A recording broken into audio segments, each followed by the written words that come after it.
Hello दोस्तों, आज हम एक आईएएस का यूपी पीसीएस का 2026 का प्रीलिम्स का टेस्ट नंबर 2 करेंगे। पिछले वीडियो में हमने टेस्ट नंबर 1 कंप्लीट कर लिया था, तो उसमें हमने बताया था कि टेस्ट नंबर 1 से लेकर टेस्ट नंबर 12 तक जो है वो है पॉलिटी से रिलेटेड क्वेश्चन देखने को मिलेगा। तो जो भी इस चैनल को सब्सक्राइब नहीं कर रहे हैं वो कृपया करके इस चैनल को सब्सक्राइब करें और अपने दोस्तों के साथ शेयर करें। तो चलते हैं क्वेश्चन की ओर। तो फर्स्ट क्वेश्चन बोल रहा है कि भारतीय संविधान की प्रस्तावना के संदर्भ में निम्नलिखित में से कथनों पर विचार कीजिए। बोला है फर्स्ट क्वेश्चन बोल रहा है कि ठाकुर दास भागवत ने प्रस्तावना के परिचय पत्र की संज्ञा दी थी, तो दी है, यह क्या है? गलत है, क्योंकि हम बात करें कि परिचय पत्र ठाकुर दास द्वारा नहीं बल्कि N.A. पालकीवाला के द्वारा कहा गया है। वहीं हम बात करें कि ठाकुर दास जो भागवत थे वह प्रियम्बल को आत्मा कहें, न कि परिचय पत्र कहें। तो 1 स्टेटमेंट क्या हो जाएगा? गलत हो जाएगा। सेकेंड नंबर स्टेटमेंट बोल रहा है कि प्रस्तावना का आविर्भाव पंडित नेहरू द्वारा संविधान सभा में रखे गए हैं और उद्देश्य प्रस्ताव से हुआ, यह क्या है? सही है, क्योंकि पंडित जवाहरलाल नेहरू ने ही 13 दिसंबर 1946 ईस्वी को यह संविधान सभा में रखे थे और संविधान सभा सर्वसम्मति से ही 22 जनवरी 1947 ईस्वी को इस क्या उद्देश्य को प्रस्ताव मतलब स्वीकार किया था। तो 2 क्या हो जाएगा? सही हो जाएगा।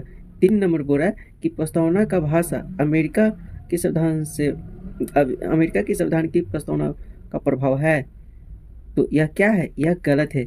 अमेरिका नहीं, इसकी भाषा की बात करें जो प्रियम्बल का भाषा लिया गया है वह लिया गया है ऑस्ट्रेलिया से, तो इसलिए इसका राइट आंसर होगा केवल यहाँ पे पूछा है कि कौन सही नहीं है, तो 1 और 3 क्या है? सही नहीं है, तो राइट आंसर होगा ए नंबर।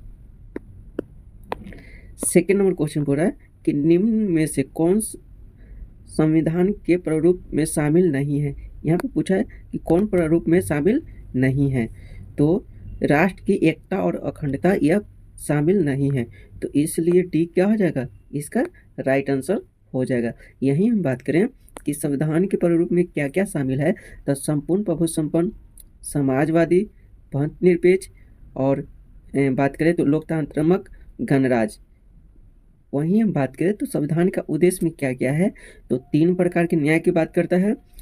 3 प्रकार के कौन कौन से न्याय होता है? सामाजिक न्याय, आर्थिक न्याय, राजनीतिक न्याय। वहीं हम बात करें तो 5 प्रकार की स्वतंत्रता की बात करता है, जैसे विचार की स्वतंत्रता, अभिव्यक्ति की स्वतंत्रता, विश्वास की स्वतंत्रता, धर्म की स्वतंत्रता, उपासना की स्वतंत्रता। वहीं प्रतिष्ठा और अवसर की क्षमता की भी बात करता है और व्यक्ति की गरिमा की भी बात करता है, तो यहाँ पे नहीं पूछा, तो इसलिए राइट आंसर होगा डी नंबर। 3 नंबर क्वेश्चन बोल रहा है कि निम्नलिखित कथनों पर विचार कीजिए। कथन 1 बोल रहा है कि गणराज में राजनीतिक संप्रभु देश की जनता की वजह राज में निहित होती है, यह क्या है? गलत है, क्योंकि देश संप्रभुता मतलब देश हम बात करें तो देश की जनता की वजह राज में निहित नहीं होता है, बल्कि किस में निहित होता है? तो जनता में ही निहित होता है, तो इसलिए 1 क्या हो जाएगा? स्टेटमेंट ये तो गलत है। वहीं सेकंड का बात करें तो एक गणतंत्र अथवा गणराज्य में राज्य की प्रमुख परोक्ष रूप से लोगों द्वारा निर्वाचित होती है, यह क्या है? सही है, क्योंकि लोगों द्वारा ही निर्वाचित किए जाते हैं जो राज्य का क्या करता है? संचालन करता है, नीति बनाता है, तो इसलिए 2 इसका सही आंसर हो जाएगा, तो सी इसका राइट आंसर हो जाएगा, तो सी क्या है? सही है। 4 नंबर क्वेश्चन बोल रहा है कि निम्नलिखित उद्देश्य का संबंधित मामलों पर विचार कीजिए। फर्स्ट है बेरूबारी संघ, तो बेरूबारी संघ की बात करें तो यह कब का है? तो यह है 1960 ईस्वी का है। यह कब का है?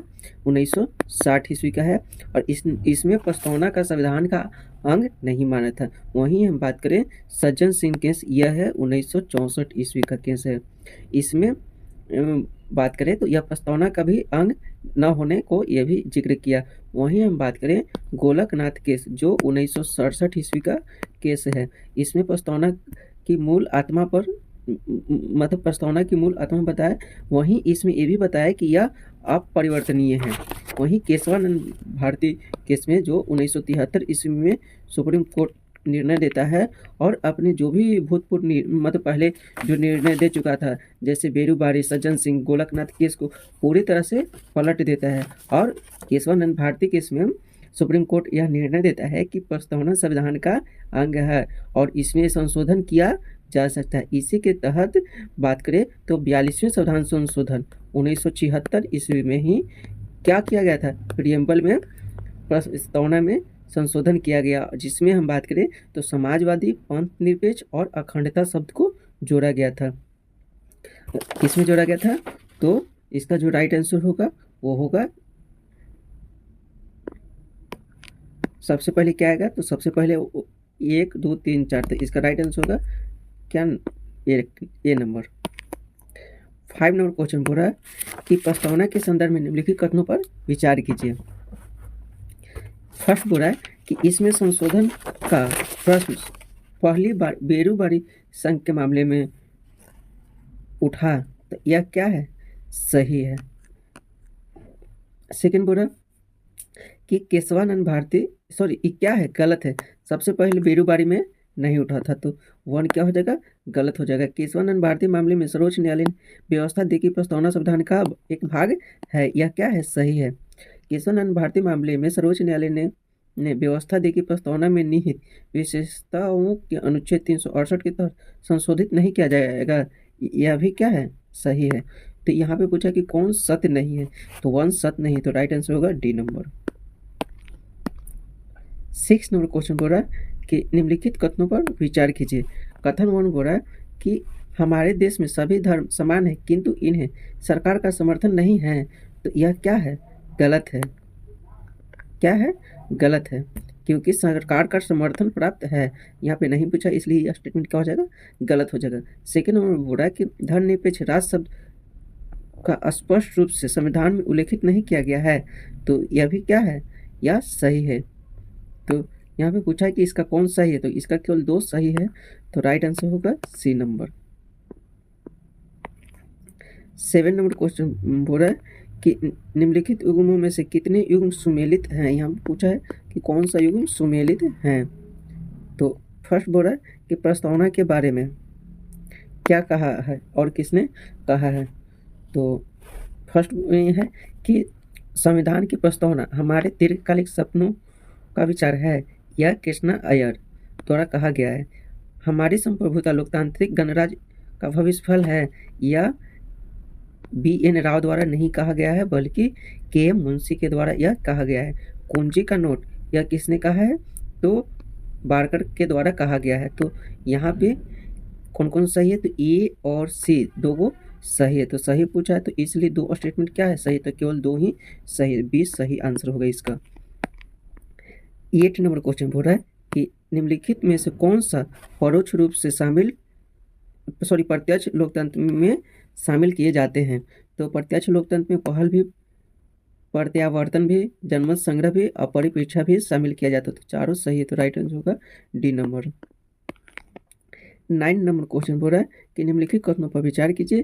फर्स्ट बोल रहा है कि प्रस्तावना में न्याय के अंतर्गत 2 प्रकार के शामिल हैं, यह क्या है? गलत है। प्रस्तावना में हम बात करें तो न्याय 2 नहीं बल्कि न्याय 3 तरह की बात करता है। एक है सामाजिक न्याय, आर्थिक न्याय, राजनीतिक न्याय, जो 3 प्रकार की बात करता है। यहाँ से एक और क्वेश्चन पूछ सकता है कि यह कहाँ से लिया गया है, तो यह बात करें तो यह रूसी क्रांति से लिया गया है। सेकंड नंबर बोल रहा है कि संविधान की प्रस्तावना में 3 प्रकार की समता के उल्लेख किया गया है, यह क्या है? गलत है। 3 प्रकार की नहीं बल्कि 2 प्रकार के प्रतिष्ठा और अवसर की समता की बात करता है, तो यहाँ पे सही पूछा है, तो यहाँ पे तो कोई ना तो 1 सही है ना ही 2, तो B क्या हो जाएगा? सही आंसर हो जाएगा। 10 नंबर क्वेश्चन बोल रहा है कि भारत में पंथ निरपेक्षता के संदर्भ में निम्नलिखित कथनों पर विचार कीजिए। कथन 1 बोल रहा है कि शंकरी प्रसाद मामले में सर्वोच्च न्यायालय ने धर्मनिरपेक्षता को संविधान की आधारभूत संरचना के रूप में मान ठहराया, तो यह क्या है? यह गलत है, क्योंकि शंकरी प्रसाद में नहीं बल्कि SR बॉम्बे बनाम केस 1994 ईस्वी में सर्वोच्च न्यायालय ने पंथ निरपेक्षता को संविधान के आधारभूत ढांचे के रूप में ठहराया था, तो 1 स्टेटमेंट क्या हो जाएगा? गलत। सेकेंड स्टेटमेंट बोल रहा है कि राज्य का अपना कोई धर्म नहीं है, तो यह क्या है? ये भी सही है, राज्य का कोई अपना धर्म नहीं है, इसलिए तो हम बोलते हैं धर्मनिरपेक्ष मतलब पथनिरपेक्ष। तो यहाँ पे सही पूछा है, तो सी क्या हो जाएगा, सही ऑप्शन हो जाएगा। 11 नंबर क्वेश्चन बोल रहा है कि निम्नलिखित कथनों पर विचार कीजिए। कथन 1 बोल रहा है कि भारत की शासन प्रणाली संसदीय एवं अध्यक्ष शासन प्रणाली का समन्वय है। ये क्या है, गलत है, क्योंकि हम बात करें कि जो भारत का जो शासन प्रणाली है वह कैसी है, यह संसदीय शासन प्रणाली है। तो और हम वहीं बात करें अध्यक्षीय शासन प्रणाली कहाँ पे देखने को मिलता है, वह है अमेरिका देखने को मिलता है। सेकेंड बोला है कि अध्यक्षीय शासन प्रणाली का आधारभूत तत्व संविधान की कठोरता से होता है। यह क्या है, यह गलत है, ये भी क्या है, गलत है। संसदीय शासन प्रणाली में सामूहिक उत्तरदायित्व का सिद्धांत होता है। यह क्या है, सही है, इसमें उत्तरदायित्व का सिद्धांत होता है, लोगों के द्वारा ही प्रतिनिधि को चुना जाता है। तो इसका 3 सही है, तो राइट आंसर होगा डी नंबर। 12 नंबर क्वेश्चन बोल रहा है कि निम्नलिखित कथनों पर विचार कीजिए। कथन 1 बोल रहा है कि भारत का संविधान राज्यों में सरकार के संसदीय स्वरूप की व्यवस्था करता है। यह क्या है, यह सही है। अनुच्छेद 165 राज्यों में संसदीय व्यवस्था से संबंधित है। यह क्या है, गलत है, क्योंकि हम बात करें तो राज्यों से संबंधित व्यवस्था की हम बात करें तो यह 165 नहीं बल्कि आर्टिकल 163 और आर्टिकल 164 में राज्यों संबंध के बारे में जिक्र करता है। वहीं हम बात करें तो आर्टिकल 74 और आर्टिकल 75 में केंद्र में संसदीय व्यवस्था के बारे में जिक्र करता है। तो यहाँ पे केवल 1 सही है, तो राइट आंसर होगा ए नंबर। 13 नंबर क्वेश्चन बोल रहा है कि निम्नलिखित युग्मों में से कौन सा कथन सही है। तो फर्स्ट बोला है कि संसदीय व्यवस्था में कार्यपालिका विधायिका के प्रति उत्तरदायित्व होता है। यह क्या है, सही है। सेकेंड बोल रहा है कि राष्ट्रपति शासन व्यवस्था में कार्यपालिका विधायिका से स्वतंत्र होते, ये भी क्या है, सही। तो यहाँ सही उत्तर पूछा है, तो इसका राइट आंसर होगा डी नंबर। 14 नंबर क्वेश्चन बोल रहा है कि संसदीय सरकार के संदर्भ में निम्नलिखित कथनों पर विचार कीजिए। कथन 1 बोल रहा है कि संसदीय सरकार को कैबिनेट सरकार भी कहा जाता है। यह क्या है, सही है, क्योंकि हम बात करें कैबिनेट सरकार भी कह सकते हैं और उत्तरदायी सरकार भी कहा जाता है। 2 नंबर बोल रहा है कि संसदीय व्यवस्था को कैबिनेट व्यवस्था की संज्ञा आइवर जेनिस ने दी, तो ये क्या है, सही है। 3rd नंबर बोल रहा है कि जापान संसदीय सरकार का एक उदाहरण है, तो ये भी क्या है, सही है। अगर यह पे बोलता है कि केवल एक उदाहरण है तो यह स्टेटमेंट गलत हो जाता है। एक उदाहरण बोला है तो सही, क्योंकि केवल जापान ही संसदीय व्यवस्था का एक उदाहरण नहीं है, बल्कि हम बात करें तो जापान के साथ साथ कनाडा भी है, ब्रिटेन भी है और भारत भी इसका एग्जाम्पल है। तो यहाँ पे पूछा है सही है, तो यहाँ पे तीनों सही है, तो राइट आंसर होगा बी नंबर। 15 नंबर क्वेश्चन बोल रहा है कि संसदीय सरकार की विशेषता के संदर्भ में निम्नलिखित कथनों पर विचार कीजिए। कथन 1 बोल रहा है कि राजनीतिक एकरूपता इसकी एक प्रमुख विशेषता है। यह क्या है, सही है। इस सरकार में मंत्री दोहरी सदस्यता धारण करता है। यह भी क्या है, सही है, क्योंकि हम बात करें तो मंत्री ही विधायिका और एवं कार्यपालिका दोनों एक ही होता है।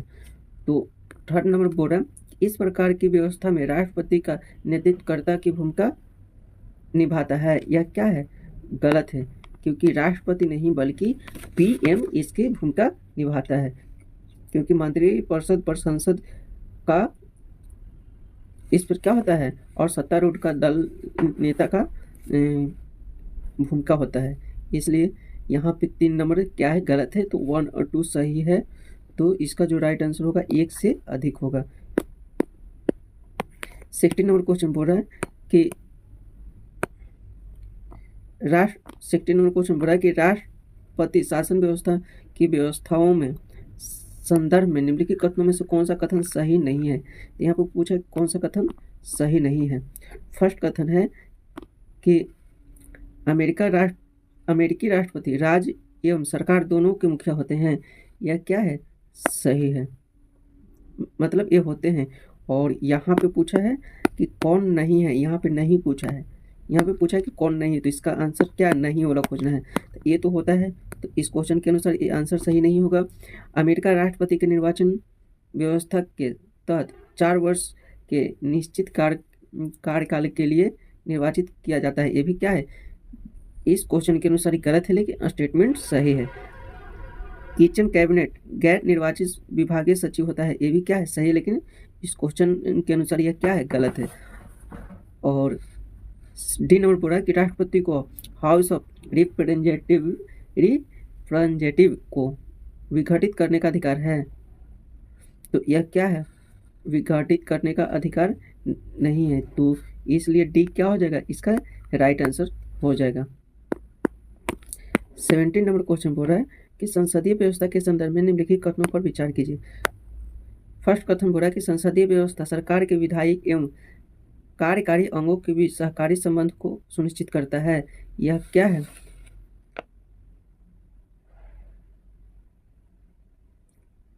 यह सही है। सेकंड बोल रहा है कि इस व्यवस्था में राष्ट्रपति का मंत्रियों पर नियंत्रण होता है।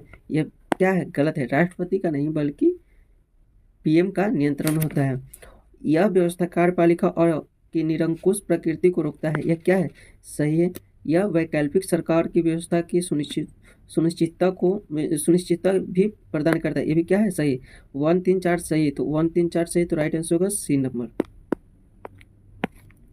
18 नंबर क्वेश्चन बोल रहा है कि निम्नलिखित में से कौन सा विकल्प भारतीय एवं ब्रिटिश मॉडल में विभेद की ओर इंगित कर रहा है। तो इसका हम बात करें, फर्स्ट है क्या, राज्य के मुखिया का निर्वाचन, ये क्या है, सही है, ये भी होता है। और प्रधानमंत्री सदन संबंधी सदस्यता, ये भी सही है। संसद अथवा संविधान की संप्रभुता, ये भी सही है। उपयुक्त में से एक से अधिक, इसका राइट आंसर होगा डी नंबर। 19 नंबर क्वेश्चन पूछ रहा है कि निम्नलिखित में से कौन सी विशेषता संघीय सरकार से संबंधित नहीं है। यहाँ पे बोला कि कौन संघीय सरकार से संबंधित नहीं है। तो फर्स्ट है दोहरी सरकार, यह नहीं होता है। लिखित संविधान, या यहाँ पे बोला है कि कौन नहीं है, तो कौन नहीं है, तो यह संघीय की विशेषता होता है। संविधान की सर्वोच्चता, ये भी विशेषता होता है। कठोर संविधान, ये भी होता है। लेकिन अलिखित संविधान संघीय की नहीं बल्कि एकात्मक सरकार की विशेषता होती है, इसलिए इसका 19 का भी क्या हो जाएगा, सही हो जाएगा। संघीय सरकार में बात करें तो इसमें क्या क्या होगा कि संघीय सरकार भी होगा, दोहरी सरकार भी होगा, लिखित संविधान भी होगा, और राष्ट्रीय एवं क्षेत्रीय सरकार के मध्य शक्तियों का विभाजन भी इसमें देखने को मिलता है। वहीं एकात्मक सरकार में हम बात करें तो इसमें संविधान की सर्वोच्चता भी देखने को मिलता है, और वहीं शक्तियों का विभाजन यहाँ पे देखने को नहीं मिलता है, और एकल सरकार यहाँ पे देखने को मिलता है, और अलिखित संविधान देखने को मिलता है। 20 नंबर क्वेश्चन बोल रहा है कि भारतीय संघीय व्यवस्था के संदर्भ में निम्नलिखित कथनों पर विचार कीजिए। फर्स्ट बोल रहा है कि भारत में संघीय व्यवस्था कनाडाई मॉडल पर आधारित है। यह क्या है, सही है। भारत की केंद्रीयकरण की प्रवृत्ति कनाडाई व्यवस्था से समानता प्रदर्शित करती है। ये भी क्या है, सही। तो यहाँ पे पूछा कि कौन सही है, तो 1 और 2 सही, तो राइट आंसर होगा डी नंबर।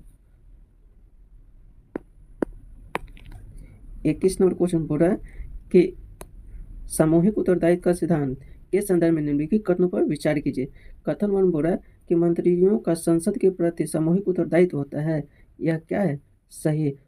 अविश्वास प्रस्ताव इसी सिद्धांत के तहत कार्य करता है। यह भी क्या है, सही है। तो यहाँ पे दोनों सही है, तो राइट आंसर होगा डी नंबर।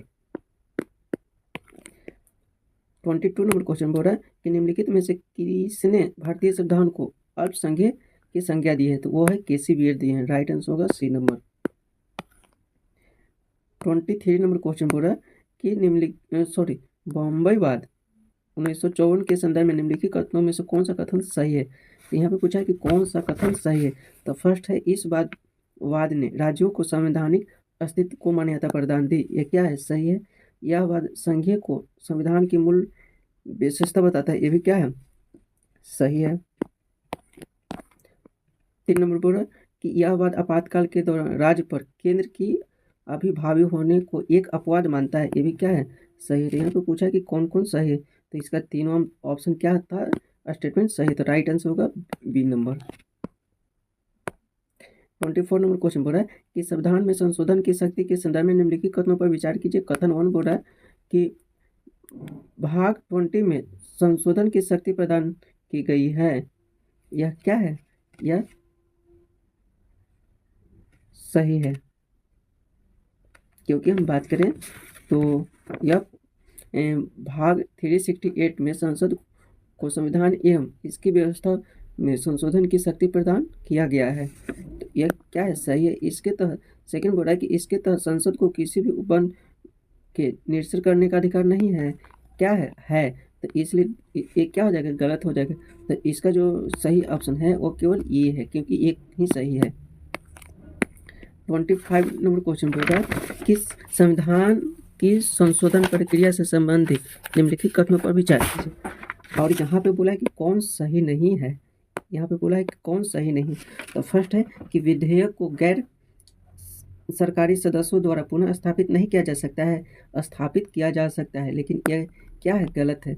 राष्ट्रपति को पूर्व स्वीकृति की आवश्यकता होती है। यह क्या है? गलत है। पूर्व स्वीकृति की आवश्यकता नहीं होती है।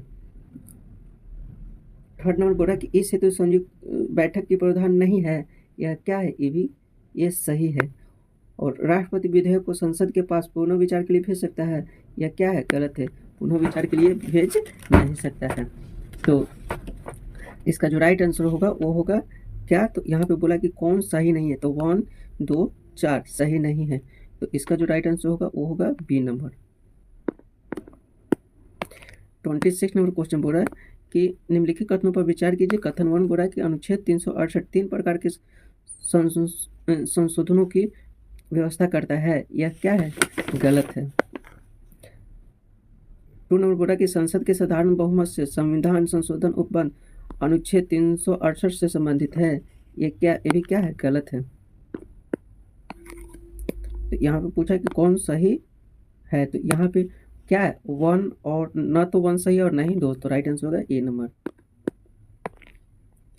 27 नंबर क्वेश्चन बोल रहा है कि निम्नलिखित में से कौन सा विषय संसद के साधारण बहुमत द्वारा संशोधन योग्य नहीं है। तो पूछा कि कौन योग्य नहीं है, तो इसमें बोला है कि डीपीएसपी जो नहीं है, तो राइट आंसर होगा डी नंबर। 28 नंबर क्वेश्चन बोल रहा है कि निम्नलिखित कथनों पर विचार कीजिए। कथन 1 बोल रहा है कि कुल सदस्यता अभिव्यक्ति का अर्थ सदन की रिक्तियां सही सदस्यों की कुल संख्या से है। यह क्या है? यह सही है।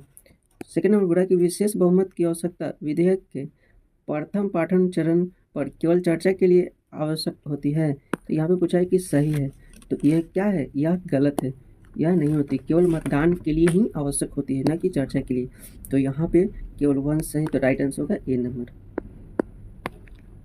29 नंबर क्वेश्चन बोल रहा है कि संसदीय ढांचे से संबंधित संविधान के बंधों के संशोधन से संबंधित निम्नलिखित कथनों में से कौन सा कथन सही है।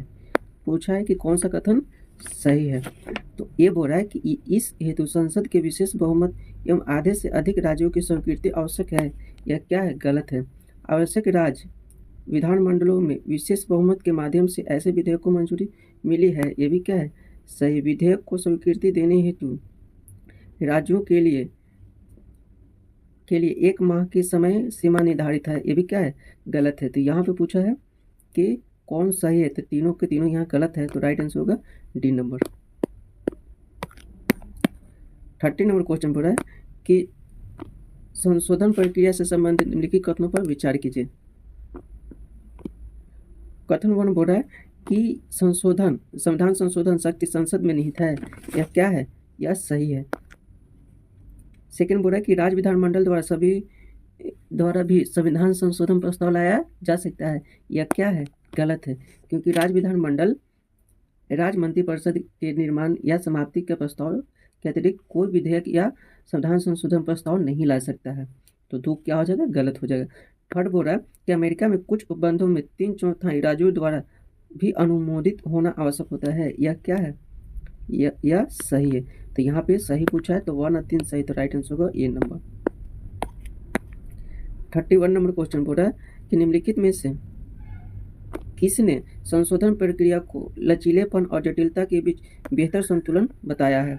तो वो किसने बताया है? तो वो बताया है केसी वियर, तो राइट आंसर होगा ए नंबर। सॉरी KCBA नहीं बल्कि हाँ बल्कि नेहरू, पंडित जवाहरलाल नेहरू। राइट आंसर होगा बी नंबर।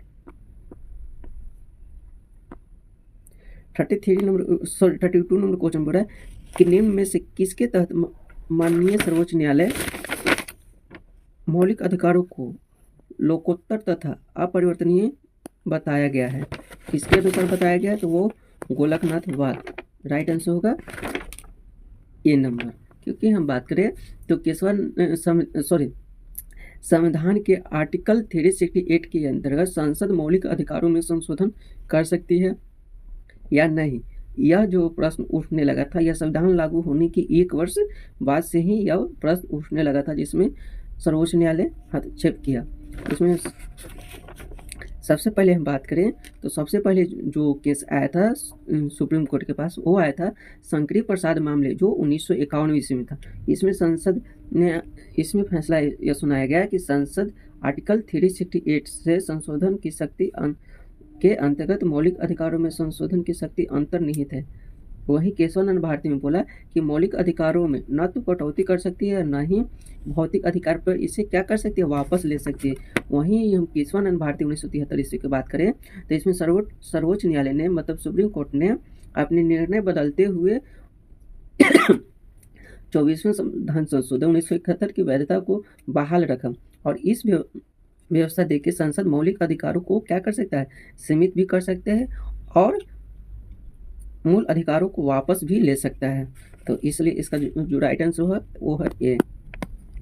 33 नंबर क्वेश्चन बोल रहा है कि सही सुमेलित कीजिए। तो यहाँ पे पूछा कि सही सुमेलित कौन है, तो यहाँ पे ये ठीक है, शंकरी प्रसाद मामले, ये क्या है, यह गलत है। शंकरी प्रसाद मामले 1952 नहीं बल्कि 1951 का है। वहीं हम बात करें केशवानंद भारती जो था वह था 71 का नहीं बल्कि 1973 का, तो ये हो जाएगा 1973 का। वहीं गोलकनाथ केस का बात करें तो यह कब का है, तो गोलकनाथ केस 1967 का है। वहीं 24वें संविधान संशोधन ये 1971, यह 1971 का है। तो इसका जो राइट आंसर होगा वो होगा सी नंबर।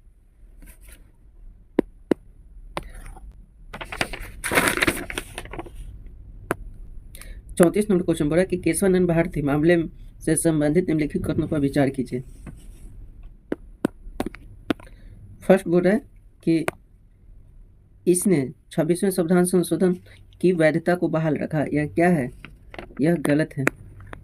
26वें नहीं बल्कि यह 24वें को बहाल रखा था। सेकेंड बोल रहा है कि इसके अनुसार संसद मूल संरचना से जुड़े मौलिक अधिकारों को वापस नहीं ले सकती है, यह क्या है, सही है। तो यहाँ पे 1 क्या है, गलत है। सही पूछा है तो सी क्या हो जाएगा, सही हो जाएगा। 35 नंबर क्वेश्चन बोल रहा है कि निम्नलिखित में से किस विषय में संशोधन करने हेतु राज्यों को सहमति की आवश्यकता होती है। तो फर्स्ट बोल रहा है कि राष्ट्रपति का निर्वाचन एवं इसकी प्रक्रिया, यह क्या है, यह सही है। उच्चतम न्यायालय एवं उच्च न्यायालय, ये भी सही है। संसद में राज्यों के प्रतिनिधित्व, ये भी सही है। और 7वीं अनुसूची से संबंधित, ये भी क्या है, सही है। तो यहाँ पर पूछा है सही, तो राइट आंसर होगा डी नंबर। 36 नंबर क्वेश्चन बोल रहा है कि राजभाषा से संबंधित प्रावधान निम्नलिखित में से किस भाग में दिए गए हैं। तो वह किस में दिया गया है, वह दिया गया भाग 17 में। तो राइट आंसर होगा ए नंबर। 37 नंबर क्वेश्चन बोल रहा है कि संघ की भाषा के संबंध में निम्नलिखित कथनों पर विचार कीजिए। कथन 1 बोल रहा है कि हिंदी संघ की भाषा है जिसकी लिपि देवनागरी है, यह क्या है, सही है। संविधान प्रारंभ होने के 10 वर्षों तक अंग्रेजी का प्रयोग आधिकारिक रूप से 1950 से पूर्व परियोजनाओं के लिए जारी रहेगा, यह क्या है, गलत है। 10 वर्ष नहीं बल्कि 15 वर्ष, तो इसलिए 2 क्या हो जाएगा, गलत हो जाएगा। 3 नंबर बोल रहा है कि संविधान लागू होने के 5 वर्ष पश्चात राष्ट्रपति एक आयोग की स्थापना करेगा, यह क्या है, यह सही है। यहाँ पे पूछा है सही, तो 1 और 3 यहाँ पे सही है। तो 1 और 3 सही, तो राइट आंसर होगा क्या, डी नंबर। 38 नंबर क्वेश्चन बोल रहा है कि संघ की भाषा के संदर्भ में निम्नलिखित कथनों पर विचार कीजिए। फर्स्ट बोल रहा है कि 1955 में राष्ट्रपति ने पंडित गोविंद बल्लभ पंत की अध्यक्षता में एक आयोग का गठन किया, यह क्या है, यह गलत है। 1955 में राष्ट्रपति ने बीजे खेर की अध्यक्षता में एक आयोग का गठन किया गया था और आयोग ने 1956 में अपनी रिपोर्ट किसके पास सौंपता है, तो वह सौंपता है राष्ट्रपति को सौंपता है।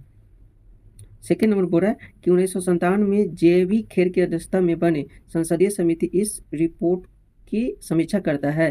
तो ये भी क्या है, गलत है, क्योंकि 1957 में पंडित जो थे गोविंद बल्लभ पंत की अध्यक्षता में बनी संसदीय समिति ने इस रिपोर्ट की समीक्षा की और 1960 में दूसरे आयोग के गठन नहीं किया गया था। तो इसमें जो भी क्या है, गलत है। तो यहाँ पे जो सही पूछा है तो C is the right answer. 69 number question बोल रहा है कि क्षेत्रीय भाषाओं के संदर्भ में निम्नलिखित कथनों पर विचार कीजिए। फर्स्ट बोल रहा है कि किसी राज्य की विधायिका उस राज्य की भाषा के रूप में किसी एक या एक से अधिक भाषा अथवा हिंदी का चुनाव कर सकते हैं, एक सही है। सेकंड बोल रहा है कि राज्यों द्वारा भाषा का चुनाव संविधान की 6वीं अनुसूची में उल्लेखित भाषाओं तक सीमित है, या क्या है, गलत है, सीमित नहीं है। तो यहाँ पे 1 सही, तो राइट आंसर होगा बी नंबर।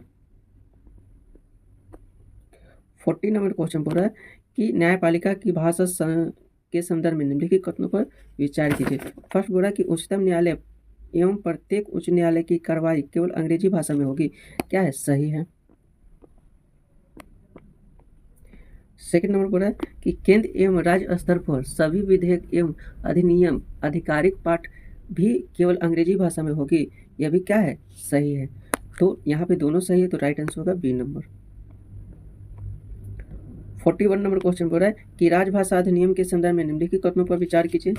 कथन 1 बोल रहा है कि इसके अनुसार राष्ट्रपति के प्राधिकार से प्रकाशित अधिनियम के हिंदी में अनुवाद आधिकारिक लेख माने जाएंगे, यह क्या है, यह सही है। सेकंड बोल रहा है कि उच्चतम न्यायालय ने केवल उन्हीं याचिकाओं को सुनता है जो अंग्रेजी में हो, यह भी क्या है, सही है, क्योंकि इसमें सही पूछा तो राइट आंसर होगा क्या, सी नंबर।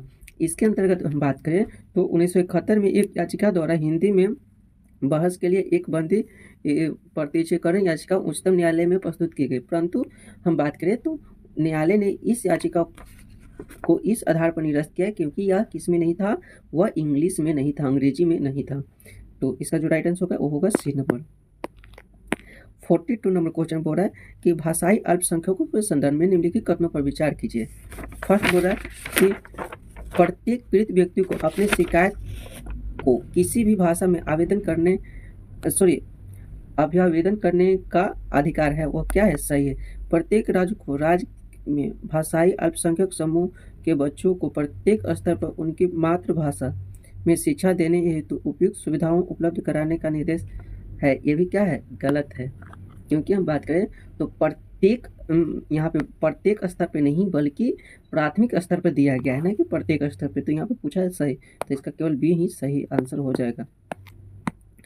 43 नंबर क्वेश्चन बोल रहा है कि निम्नलिखित कथनों में से कौन सा असत्य है। यहाँ पे पूछा है कि असत्य कौन सा है, ये है संथाली 92 संविधान संशोधन अधिनियम से 8वीं अनुसूची में जोड़ी गई, यह क्या है, यह सही है, लेकिन यहाँ पे असत्य पूछा है तो वो आंसर होगा नहीं। बी बोल रहा है कि नेपाली भाषा को 21वें संविधान संशोधन से है, तो यह क्या है, गलत है, 21वें नहीं बल्कि 71वें संविधान संशोधन से है, तो इसलिए बी क्या हो जाएगा, सही इस क्वेश्चन के अनुसार, क्योंकि असत्य पूछा था तो बी क्या हो जाएगा, सही हो जाएगा। 43 नंबर बोल रहा है कि राजभाषा पर संसदीय समिति के संदर्भ में निम्नलिखित कथनों पर विचार कीजिए। फर्स्ट बोल रहा है कि राजभाषा अधिनियम 1963 में पारित किया गया, ये क्या है, सही है। राजभाषा अधिनियम ने राजभाषा पर एक संसदीय समिति की व्यवस्था की थी, ये भी क्या है, सही है। और ये बोल रहा कि इस समिति 1965 में गठित हुई, ये क्या है, गलत है, 1965 में नहीं बल्कि 1976 में गठित हुई थी, तो सी क्या 3 नंबर क्या हो जाएगा, गलत हो जाएगा। इस समिति का उद्देश्य हिंदी के प्रयोग की दिशा में प्रगति की समीक्षा करता है, ये भी क्या है, सही है। तो 1 और 2 और 4 सही है, तो राइट आंसर होगा क्या, बी नंबर। 45 नंबर क्वेश्चन बोल रहा है कि राजभाषा पर संसदीय समिति के संदर्भ में निम्नलिखित कथनों में से कौन सा कथन सही नहीं है। फर्स्ट बोल रहा है कि संविधान के अनुसार इसके अध्यक्ष केंद्रीय गृह मंत्री होते हैं, तो यह क्या है, या गलत है। क्योंकि हम बात करें तो समिति के अध्यक्ष समिति के सदस्यों द्वारा ही चुने जाते हैं, लेकिन परंपरागत ऐसा देखा जाता है कि केंद्रीय गृह मंत्री ही समय समय पर इस समिति का अध्यक्ष होते हैं। सेकेंड नंबर बोल रहा है कि इस समिति ने अपना रिपोर्ट लोकसभा के अध्यक्ष को सौंपता है, तो यह क्या है? गलत है। लोकसभा अध्यक्ष को नहीं बल्कि राष्ट्रपति को सौंपता है, तो यहाँ पे सही बोला है। तो यहाँ पे कोई भी इसका सही ऑप्शन नहीं है, तो बी क्या हो जाएगा? सही आंसर हो जाएगा। 46 नंबर क्वेश्चन, बड़ा निम्नलिखित युग्म में से कितने युग्म सही है? तो फर्स्ट है अनुच्छेद 347। किसी राज्य की जनसंख्या एक समूह द्वारा बोली जाने वाली भाषा से संबंधित प्रावधान है, क्या है? सही है। सेकंड बोल रहा कि सर्वोच्च न्यायालय में प्रयोग की जाने वाली भाषा आर्टिकल किस में है? 348 में है, ना कि 346 में है, तो यह 348 में। और थर्ड नंबर बोला कि भाषा से संबंधित कुछ नियम अधिनियम करने के लिए विशेष प्रक्रिया है, 48 नहीं बल्कि 349 में, 349 में। तो यहाँ पे सही है केवल ए ही, तो एक क्या हो जाएगा? सही ऑप्शन हो जाएगा। 47 नंबर क्वेश्चन पर है कि सूची 1 और सूची 2 को क्या करना है? सुमेलित करना है। सूची 1 और सूची 2 को क्या करना है? सुमेलित करना है। फर्स्ट बोला है कि अनुच्छेद 350A, तो अनुच्छेद 350A में क्या दिया है? प्राथमिक स्तर पर मातृभाषा में शिक्षण के लिए सुविधाएं, यह क्या है? दिया गया है, तो ये का हो जाएगा 2 नंबर। ये का कितना हो जाएगा? ये का हो जाएगा 2 नंबर। शिकायत निवारण में प्रतिनिधित्व के लिए प्रयुक्त भाषा, यह किस में दिया गया है? यह दिया गया है आर्टिकल 350 में दिया गया है, तो बी का हो जाएगा 1 नंबर। तो बी का हो जाएगा क्या? 1 नंबर। वहीं हम बात करें तो भाषाई अल्पसंख्यकों के लिए विशेष पदाधिकारी, यह किस में दिया गया है? यह दिया गया है 350B में, तो डी का हो जाएगा 3 नंबर और इसका बचा 4 नंबर। तो क्या हो जाएगा? 2143। 2143 कहाँ है? तो 2143 है डी नंबर, तो राइट आंसर होगा डी नंबर। 48 नंबर क्वेश्चन बोल रहा है कि निम्नलिखित में से कौन सा मानदंड शास्त्रीय भाषा हेतु निर्धारित नहीं है? तो यहाँ पे पूछा कि कौन निर्धारित नहीं है, तो यही इसका राइट आंसर होगा। क्योंकि हम बात करें तो यह क्या है? 15,000 से शुरू है, तो यह 15,000 से नहीं बल्कि यह था 2000। इसका हम बात करें तो यह 2004 से संबंधित था, जो 2004 में भारत सरकार ने एक नई भाषा मतलब नई भाषा के रूप में शास्त्रीय भाषा बनाने का एक क्या लिया था? फैसला लिया था। और 2026 में शास्त्रीय भाषा जो भाषा का दर्जा भी देने के मापदंड तय किया गया था। जो हम बात करें तो 15 से 1000 वर्ष पुराने इसके प्रारंभिक जो भी ग्रंथ हैं और जैसे इतिहास जो पढ़ाई जो लिखा गया था उसके बारे में ये यह बताया है, तो इसलिए इसका ये ऑप्शन क्या हो जाएगा? सही हो जाएगा। 49 नंबर क्वेश्चन पढ़ा कि निम्नलिखित भाषाओं को शास्त्रीय भाषा या शास्त्रीय भाषा का दर्जा के वर्ष युग्मों पर विचार कीजिए। तो फर्स्ट यहाँ पे बोला कि सुमेलित है। कौन सा सुमेलित है? तो तमिल 2004, यह क्या है? सही है। वहीं हम बात करें तेलुगु 2013 नहीं बल्कि तेलुगु 2000 कितना है? 8। संस्कृत का बात करें तो संस्कृत 2005 सही है। मलयालम का बात करें तो मलयालम 2008 नहीं बल्कि 2013। और वहीं इसमें कन्नड़ भी था जो 2008 में ही था, और उड़ीसा जो था वह 2014 में था। तो सही सुमेलित यहाँ पे केवल 2 ही हैं, तो राइट आंसर होगा बी नंबर। 50 नंबर क्वेश्चन बोल रहा है कि राजभाषा से संबंधित अनुच्छेद के बंध में निम्नलिखित युग्मों में से कौन सा सुमेलित नहीं है? यहाँ पे पूछा है कि कौन सा सुमेलित नहीं है। तो राजभाषा 343 सही है। राजभाषा 345 ये भी ठीक है। और राज्य एवं संघ के बीच संघवाद हेतु राजभाषा यह 244 नहीं बल्कि 246 है। तो सी इसका क्या हो जाएगा? राइट आंसर, क्योंकि यह गलत है। 51 क्वेश्चन बोल रहा है कि 96वें संविधान संशोधन 2011 में निम्नलिखित में से किस भाषा से संबंधित था? तो वो था उड़िया भाषा से संबंधित। तो राइट आंसर होगा बी नंबर। निम्नलिखित में से कौन सा कथन संविधान के कार्यों को उल्लेख करते हैं? तो यहाँ पे बोला कि कौन सा कार्यों का उल्लेख करते हैं। फर्स्ट है समाज के सदस्यों को न्यूनतम समन्वय का विश्वास बनाना, यह क्या है? सही है। समाज में निर्णय लेने की शक्ति का निर्धारण, ये भी क्या है? सही है। और तीसरा है सरकार द्वारा अपने नागरिकों पर लागू किए जाने वाले कानूनों की सीमा का निर्धारण, ये भी क्या है? सही। तो इसका राइट आंसर होगा डी नंबर। 53 नंबर क्वेश्चन बोला कि निम्नलिखित कथनों पर विचार कीजिए। कथन 1 बोला कि संविधान सरकार की शक्तियों को कई तरह से सीमित करता है या क्या है? या सही है। नागरिकों के मौलिक अधिकारों को स्पष्ट करना सरकार की शक्तियों को सीमित करने का उदाहरण है, ये भी क्या है? सही है। संविधान राष्ट्रीय आपातकाल के अधिकारों को वापस लेने की परिस्थितियों का उल्लेख करता है, ये भी क्या है? सही है। तो यहाँ पे पूछा कि कौन सही है, तो यहाँ पे डी क्या हो जाएगा? सही ऑप्शन हो जाएगा। 54 नंबर बोल रहा है कि संविधान के संदर्भ में निम्नलिखित कथनों पर विचार कीजिए। कथन 1 बोल रहा है कि संविधान सरकार को जनता की आकांक्षाओं को पूरा करने की क्षमता प्रदान करता है, ये सही है। सेकंड बोल रहा है कि संविधान न्यायपूर्ण समाज की स्थापना हेतु उचित परिस्थितियों का निर्माण करता है, ये भी क्या है? सही। तो यहाँ पे सही बोला है, तो राइट आंसर होगा ए नंबर। 55 नंबर क्वेश्चन बोल रहा है कि निम्नलिखित कथनों पर विचार कीजिए। फर्स्ट है कि संविधान किसी समाज को सामूहिक इकाई के रूप में पहचान प्रदान करता है, ये क्या है? सही। संविधान मूलभूत राजनीतिक पहचान नहीं करता, यह क्या? गलत है। राजनीतिक पहचान प्रदान करता है। थर्ड बोला है कि संविधान नैतिक पहचान प्रदान करता है, ये भी क्या है? सही है। तो 1 और 3 सही, तो राइट आंसर होगा बी नंबर। 56 नंबर क्वेश्चन बोला है कि निम्नलिखित में से संविधान की 8वीं अनुसूची में क्षेत्रीय भाषा को वर्णित करने का उद्देश्य है, और क्या उद्देश्य था? तो फर्स्ट है इन भाषाओं के संदर्भ में सदस्यों को राजभाषा आयोग प्रतिनिधित्व प्रदान करना, ये भी क्या है? सही है। इन भाषाओं के रूप में शैली एवं भावों का प्रयोग हिंदी को समृद्ध बनाने के लिए करना, ये भी क्या है? सही है। तो इसका जो राइट आंसर होगा वो होगा डी नंबर।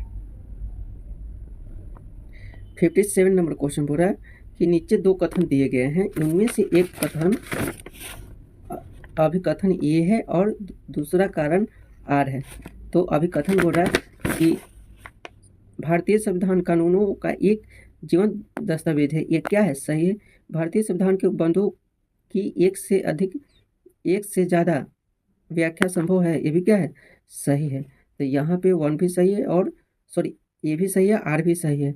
तो ए आर दोनों सही है और आर ए की सही व्याख्या कर रहा है, तो राइट आंसर होगा डी नंबर। 58 निम्नलिखित में से कौन सा सही नहीं है? तो यहाँ पे पूछा कि कौन सा सही नहीं है।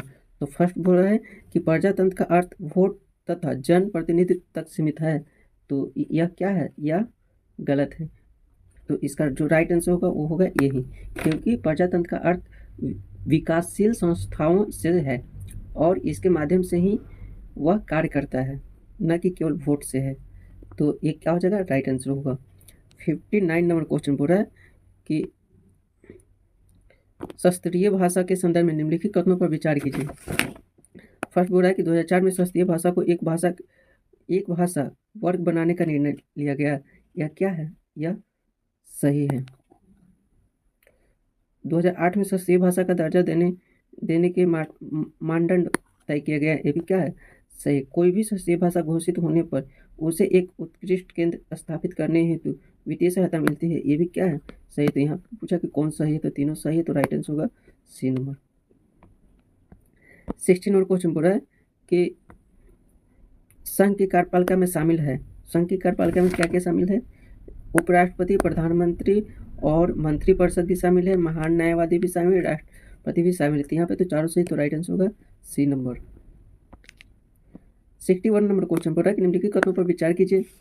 उद्देश्य का गैर न्यायिक और अर्थात इसकी प्रकृति न्याय योग है, इसे न्यायालय में चुनौती नहीं दिया जा सकता, यह क्या है? सही है। अभी तक प्रस्तावना में 3 बार संशोधन हो गया, गलत। कई बार हुआ, एक बार हुआ है, वो भी 42वें संविधान संशोधन 1976 में समाजवादी धर्मनिरपेक्ष अखंडता शब्द को जोड़ा गया है।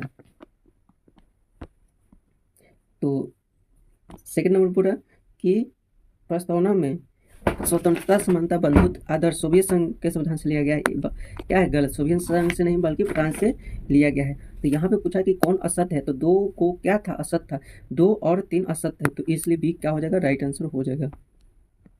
62 नंबर क्वेश्चन पढ़ा कि निम्नलिखित कथनों पर विचार कीजिए। भारत का राष्ट्रगान रविन्द्रनाथ टैगोर द्वारा रचित किया गया है, तो यह क्या है? सही है। जन गण मन का अनुवाद जवाहरलाल नेहरू ने फरवरी 1949 में बांग्ला भाषा में अंग्रेजी भाषा में की, क्या है? यह गलत है। रविन्द्रनाथ टैगोर ने ही फरवरी 1919 में हम बात करें तो चित्तौड़ जिले के मदनपल्ले में बंगाल भाषा में बंगाल में अंग्रेजी भाषा में लिया था। बांग्ला भाषा से अंग्रेजी भाषा में किया था, तो इसलिए 2 क्या हो जाएगा? गलत हो जाएगा। तो यहाँ पर पूछा सही, तो 1 सही, तो राइट आंसर होगा ये नंबर। 63 नंबर क्वेश्चन पर है कि उदारवाद के संदर्भ में निम्नलिखित कथनों में से कौन सा सही है? फर्स्ट बोल रहा है कि संविधान का उदारवाद भारतीयता के तत्वों की विशेषता के लिए समाहित है, या क्या है? सही है। भारतीय संविधान में इस सदैव सामाजिक न्याय को जोड़ता है, ये भी क्या है? सही। तो यहाँ पूछा कि कौन सा सही है, तो डी क्या हो जाएगा? सही ऑप्शन हो जाएगा। 64 नंबर क्वेश्चन पूरा है कि निम्नलिखित में से कौन सा विकल्प भारतीय संविधान को आकार प्रदान करने में उपयोगी रहा है, तो वह कौन रहा है? तो वह नेहरू रिपोर्ट, कराची अधिवेशन भी रहा है, तो इसका सी क्या हो जाएगा? राइट आंसर हो जाएगा। 65 नंबर क्वेश्चन पूरा है कि सार्वभौमिक व्यास मताधिकार के संदर्भ में निम्नलिखित में से किससे है? वह किससे है? तो वह है, बात करें भारतीय संविधान विधेयक 1995, ये भी क्या है? सही है। मोतीलाल नेहरू रिपोर्ट 1988, ये भी क्या है? सही है। AK अय्यर का दृष्टिकोण, ये भी क्या है? सही है। तो यहाँ पे तीनों क्या है? सही है। तो राइट आंसर होगा क्या है? D number. क्योंकि हम बात करें तो 1955 के अंतर्गत इसमें राष्ट्रीय मामलों के विषय में नागरिकों को चिन्हित किया गया था। वहीं 1928 में हम बात करें तो लैंगिक भेदभाव के बिना सभी नागरिकों को मतदान देने का या क्या किया गया था? अधिकार दिया गया था। और वहीं 3 नंबर में बात करें जो AK अय्यर का दृष्टिकोण रहा, इसमें लोकतांत्रिक कदम से न केवल ज्ञानोदय हुआ बल्कि प्रत्येक नागरिकों का जीवन स्तर बेहतर होगा और उनकी भारत के समग्र कल्याण सुनिश्चित किया जाएगा। 66 नंबर क्वेश्चन पर है कि 38वां 39वां संविधान संशोधन निम्नलिखित में से किस वर्ष हुआ था? तो ये सबसे इजी है, यह हुआ था 1975। राइट आंसर होगा 18 नंबर। 67 नंबर बोला कि निम्नलिखित में से कौन सा कथन निर्वाचन आवश्यकता को दर्शाता है? तो फर्स्ट है कि समाज में सभी वर्गों का पसंद अनुरूप प्रतिनिधित्व को सुनिश्चितता हेतु। तो 1 क्या है? सही है। वर्तमान नेतृत्व परिवर्तन हेतु, ये भी क्या है? सही। तो यहाँ पे डी क्या हो जाएगा? सही ऑप्शन हो जाएगा। 68 नंबर क्वेश्चन पर है कि मतदाता सूची के संदर्भ में निम्नलिखित कथनों पर विचार कीजिए। फर्स्ट बोला कि यह मतदान करने के पात्र लोगों को सुनिश्चित करता है, मतलब सूची करता है, यह सही है। यह सार्वभौमिक व्यस्त मताधिकार के सिद्धांत का पालन करता है, ये भी क्या है? सही है। भारत में 21 वर्ष और उससे अधिक आयु के लोगों को उल्लेख इसमें मिलता है, क्या है? यह गलत है। 21 वर्ष नहीं बल्कि 18 वर्ष उससे अधिक के नागरिकों को उनकी जाति, धर्म, लिंग के परवाह किए बिना ही वोट देने का यह अधिकार दिया गया है। तो यहाँ पे सही पूछा है, तो 1 और 2 सही है यहाँ पे। तो 1 और 2 सही, तो राइट आंसर होगा सी नंबर। 69 नंबर क्वेश्चन बोल रहा है कि निम्नलिखित में से कौन सा विशेषता फर्स्ट द पोस्ट प्रणाली के संदर्भ में करती है? तो यहाँ पे पूछा है कि कौन सही है, तो यहाँ पे 1 भी सही है, 2 भी सही है, 3 भी सही, तो राइट आंसर होगा डी नंबर। 70 नंबर क्वेश्चन बोल रहा है कि निम्नलिखित में से कौन सा कथन सही नहीं है? यहाँ पे पूछा कि कौन सा कथन सही नहीं है, तो फर्स्ट है जनजातीय क्षेत्रों में प्रशासन तथा नियंत्रण के बारे में 5वीं अनुसूची में उपबंध किए गए हैं, यह क्या है? यह गलत है, नहीं किए गए हैं। सेकेंड है कि मेघालय राज्य के जनजातीय क्षेत्रों के प्रशासन का संबंध 5वीं अनुसूची से है, यह क्या है? सॉरी ये तो सही है, लेकिन ये क्या है, गलत है। तो इसका राइट आंसर होगा बी नंबर। 71 नंबर क्वेश्चन बोला कि निम्नलिखित में से नवीं अनुसूची में किस वर्ष के पश्चात सम्मिलित कानूनों की न्यायिक समीक्षा जाने लगी। तो यह कब, 1975 से। तो राइट आंसर होगा सी नंबर। 72 नंबर क्वेश्चन पड़ा है कि निम्नलिखित में से कौन प्रथम अनुसूची में सम्मिलित है। तो प्रथम अनुसूची में सम्मिलित कौन कौन सा है। तो फर्स्ट है राज्यों के नाम और उनके न्यायिक क्षेत्र, ये भी सही है। संघ राज्य क्षेत्र के नाम और उनकी सीमाएं, ये भी सही। तो यहाँ पे सही पूछा है कि कौन सही है, तो दोनों सही है। तो इसका जो राइट आंसर होगा वो होगा सी नंबर। क्या हो जाएगा, तो इसका राइट आंसर होगा सी नंबर। 73 नंबर क्वेश्चन पढ़ा कि निम्नलिखित में से कौन सा अनुच्छेद राजनीतिक समता को सुनिश्चित करते हुए प्रतीत होता है। तो यह होता है कौन, आर्टिकल 326। तो इसका राइट आंसर होगा ए नंबर। 74 नंबर क्वेश्चन पढ़ा है कि न्याय की संकल्पना संबंधित निम्नलिखित कथनों में से कौन सही नहीं है। पूछा कि कौन सही नहीं। प्रस्तावना में न्याय 3 रूपों में शामिल है। सही है, सामाजिक, आर्थिक, राजनीतिक। किसी वर्ग विशेष के लिए विशेषाधिकार की अनुपस्थिति समाज न्याय से संदर्भित करती है। यह क्या है, ये भी यहाँ पे पूछा कि कौन सही नहीं है। तो ये भी सही है। अनुपातिक न्याय सामाजिक न्याय और आर्थिक न्याय को मिला जुला है, ये भी सही है। तो यहाँ पे पूछा कौन सही नहीं थी। ये सब तो सही है, लेकिन नहीं पूछा, तो इसलिए राइट आंसर होगा डी नंबर, क्योंकि नहीं कोई नहीं है। 75 लास्ट क्वेश्चन बोल रहा है निम्नलिखित में से प्रस्तावना के तत्व में सम्मिलित हैं। कौन कौन से प्रस्तावना के तत्व में सम्मिलित हैं। तो प्रस्तावना में अधिकार का स्रोत दिया गया है, जो किसके पास है, वह है जनता के पास। भारत की प्रकृति, भारत की प्रकृति, ये भी क्या है, दिया गया है। तो संविधान का उद्देश्य, ये भी दिया गया है। प्रकृति की बात करें तो संप्रभुत्व, समाजवादी, निरपेक्ष, लोकतांत्रिक, गणराज्य, धर्मनिरपेक्ष जैसे प्राकृतिक देखने को मिलता है। वहीं उद्देश्य की बात करें, 3 प्रकार के न्याय, 5 प्रकार की स्वतंत्रता, 2 प्रकार की समता और बंधुत्व देखने को मिलता है। वहीं प्रस्तावना के निर्माण की तिथि इसमें देखने को नहीं मिलता है, क्यों, बल्कि इसमें क्या देखने को मिलता है, तो संविधान लागू होने की तिथि जो 26 नवंबर 1949 देखने को मिलता है। तो इसका 4 क्या हो जाएगा, गलत हो जाएगा। तो 1, 2, 3 सही है, तो राइट आंसर होगा सी नंबर। ये आपको कैसा लगा जरूर कमेंट बॉक्स में बताइएगा। Thank you for